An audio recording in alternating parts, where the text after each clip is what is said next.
15वां बाब। बुजुर्गों की रवायात। उस वक्त फरीसियों और फकीहों ने यरूशलेम से यीशु के पास आकर कहा कि तेरे शागिर्द बुजुर्गों की रवायत को क्यों टाल देते हैं कि खाना खाते वक्त हाथ नहीं धोते। उसने जवाब में उनसे कहा कि तुम अपनी रवायत से खुदा का हुक्म क्यों टाल देते हो, क्योंकि खुदा ने फरमाया है, तू अपने बाप की और अपनी मां की इज्जत करना, और जो बाप या मां को बुरा कहे वो जरूर जान से मारा जाए। मगर तुम कहते हो कि जो कोई बाप या मां से कहे कि जिस चीज का तुझे मुझसे फायदा पहुंच सकता था वो खुदा की नजर हो चुकी, तो वो अपने बाप की इज्जत न करे। बस तुमने अपनी रवायत से खुदा का कलाम बातिल कर दिया।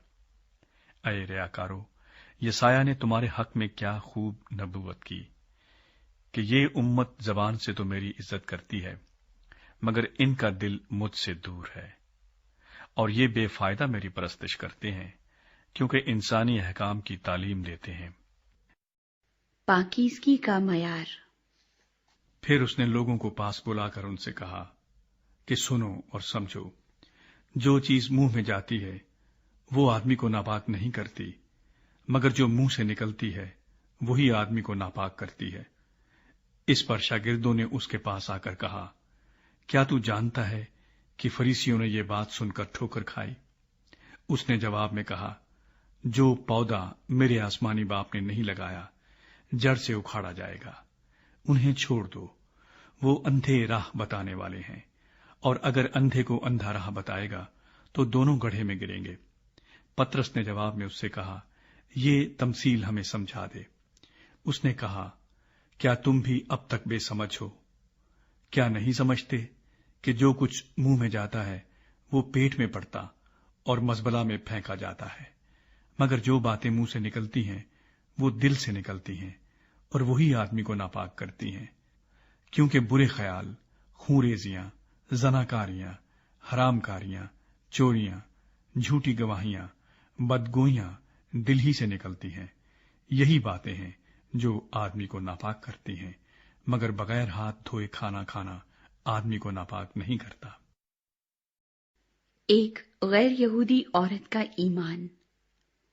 फिर यीशु वहां से निकलकर सूर और सैदा के इलाके को रवाना हुआ, और देखो, एक कनानी औरत उन सरहदों से निकली और पुकार कर कहने लगी, आए खुदावंद इब्ने दाऊद, मुझ पर रहम कर, एक बदरू मेरी बेटी को बहुत सताती है।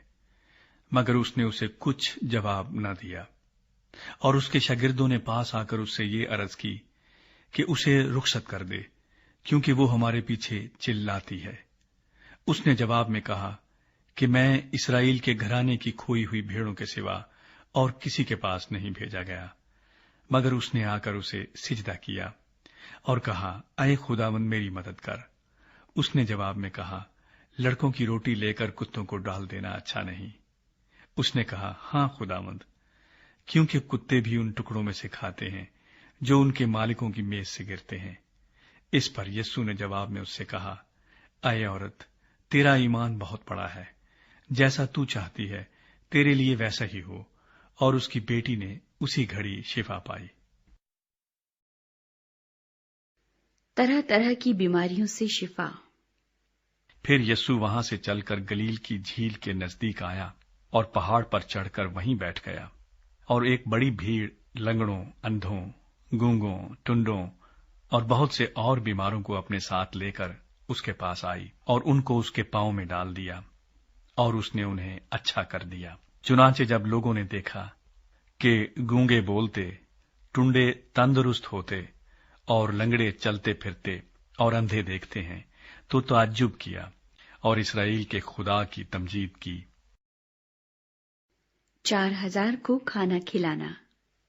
और यीशु ने अपने शागिर्दों को पास बुलाकर कहा, मुझे इस भीड़ पर तरस आता है, क्योंकि ये लोग 3 दिन से बराबर मेरे साथ हैं और उनके पास खाने को कुछ नहीं, और मैं उनको भूखा रुखसत करना नहीं चाहता, कहीं ऐसा न हो कि राह में थक कर रह जाएं। शागिर्दों ने उससे कहा, बियाबान में हम इतनी रोटियां कहां से लाएं कि ऐसी बड़ी भीड़ को सैर करें? यीशु ने उनसे कहा, तुम्हारे पास कितनी रोटियां हैं? उन्होंने कहा, 7 और थोड़ी सी छोटी मछलियां हैं।